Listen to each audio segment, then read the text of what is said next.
Beautiful people of YouTube land. Hello, my fabulous makeup artist. Today is a day where I am back from the flu. And so, I'm so happy to be back from the flu. You have no idea. I still have a little funk with me, but it's so much better than what it was. And so I just wanted to kind of introduce myself to folks who don't know who the heck I am. I am DeShawn Hatcher, makeup artist of 16 years, and I am an editorial, beauty, fashion makeup artist. And I'm here to help makeup artists just be better makeup artists. And today I wanted to talk about something very important. The first thing that I want you guys to realize is if you do not have conversations in this industry, you will get run over, okay? I don't want you shooting with anybody until you ask these questions.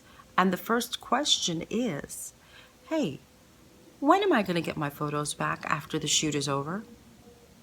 There might be some answers that you might get from photographers that might not be to your liking, as I like to say. One of the answers could be to that question, well, when am I going to get my photos back, photographer person? And then they say to you, oh, well, gee, I'm kind of backlogged, so it might take, I don't know, 3 months. And then you're like, clutching your pearls, like 3 months? How could you say that to me? I want you guys to understand that is very normal, okay? I know that there are some photographers that have a quick turnaround time, and that's fantastic. And if you find that type of photographer, good for you. But not all of them have that kind of turnaround. And also, you have to realize, how busy are these photographers? How busy, how many times a week do they shoot? What kind of shoots do they do? In other words, when I say that, when a photographer is testing a lot, right, that means it's normally several different teams that they are working with. And when they have all these teams, they have obligations to everybody. So let's say if you have now joined the team, all right, another team of theirs. So now you've joined this team. Well, you could be team number 4.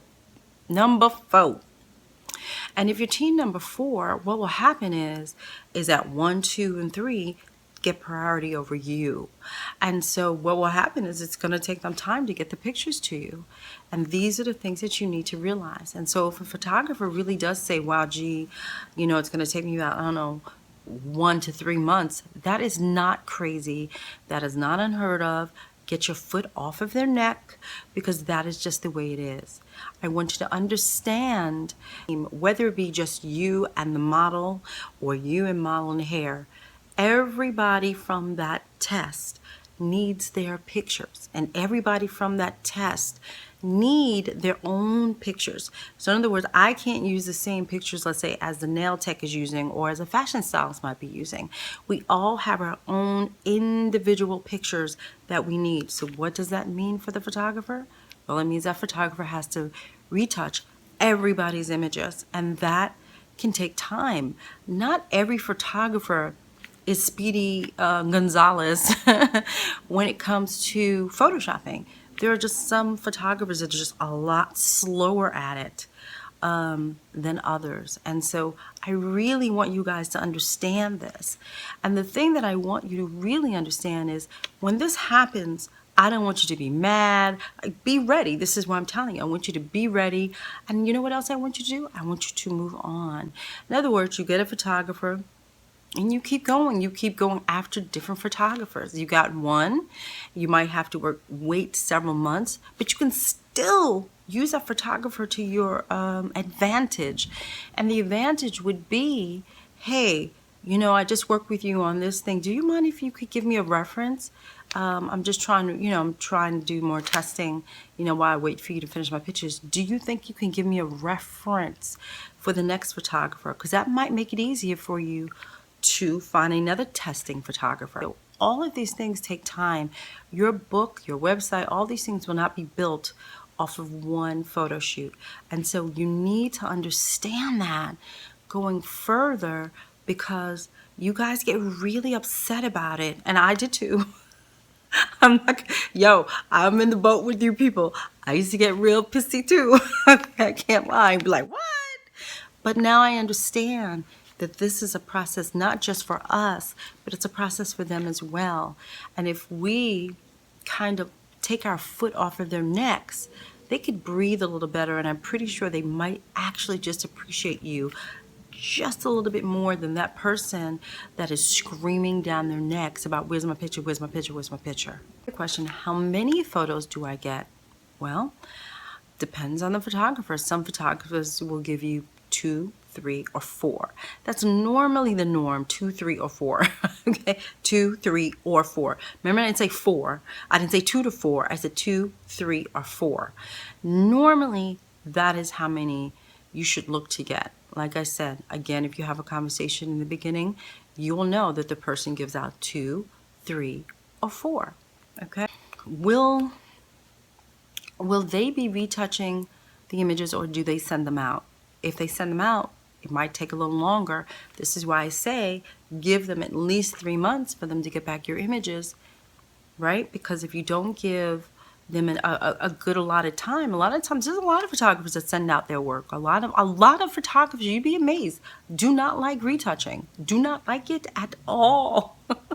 Just so you realize that they're just not all like these photoshopping wizards that you think they are, and they may have to send them out. So now you have had your conversation, you know it's going to take 3 months, you know the person's going to give you 2, 3, or 4 images, right? So now let's say, you could say to them, oh, well, do you think I could see, the range of photos, or do you just pick? A lot of times what will happen is photographers will just pick the right images for the right artist. So in other words, a lot of times if you're the makeup artist and you're looking for the beauty shot, well, what happens is they will pick out the beauty shots for you and maybe say, here's 3 beauty shots, pick the one that you want and I'll retouch that one for you. Or they might pick up like a really good fashion shot that was also really dope face, a beautiful beauty shot for you. Those types of things that really good photographers will do for their team. That's something you need to be aware of. You don't always have final say in what photos you get. The quickest way for you to find out if a photographer loves themselves a watermark across the images is to physically look on their website. You will see watermarks going across their image. That will tell you right there, these are some watermarking kind of crazy photographers. Now, if you are trying to be an editorial print person, fashion, that kind of thing, magazines, advertising, all that kind of stuff, we don't like those watermarks.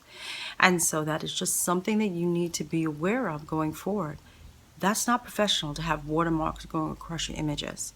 So you could ask the photographer you have to ask the photographer in the very beginning, hey, I'm slowly transitioning from bridal to fashion and editorial. I love your work and I really would love to be able to use your images, but I can't use those images if there are watermarks on them. Do you think it would be possible for my portfolio only to take the watermark off? Most of the time, I'm sorry to say, most of these people who have this watermark fetish, that's what I call it. I call it a watermark fetish. They do not want to remove it.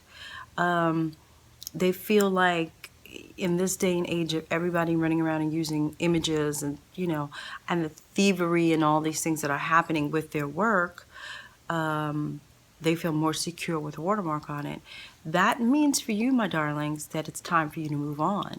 No matter how great that image is, you can have a beautiful eye shot, but then that person still needs to put their stupid name across your image. It's just going to ruin the image. I mean, it's sort of like us as makeup artists. Well, we could do the same thing, right? Don't you think? We could just throw our name across our images too. Wouldn't that be fabulous? No, that's unprofessional. It looks terrible.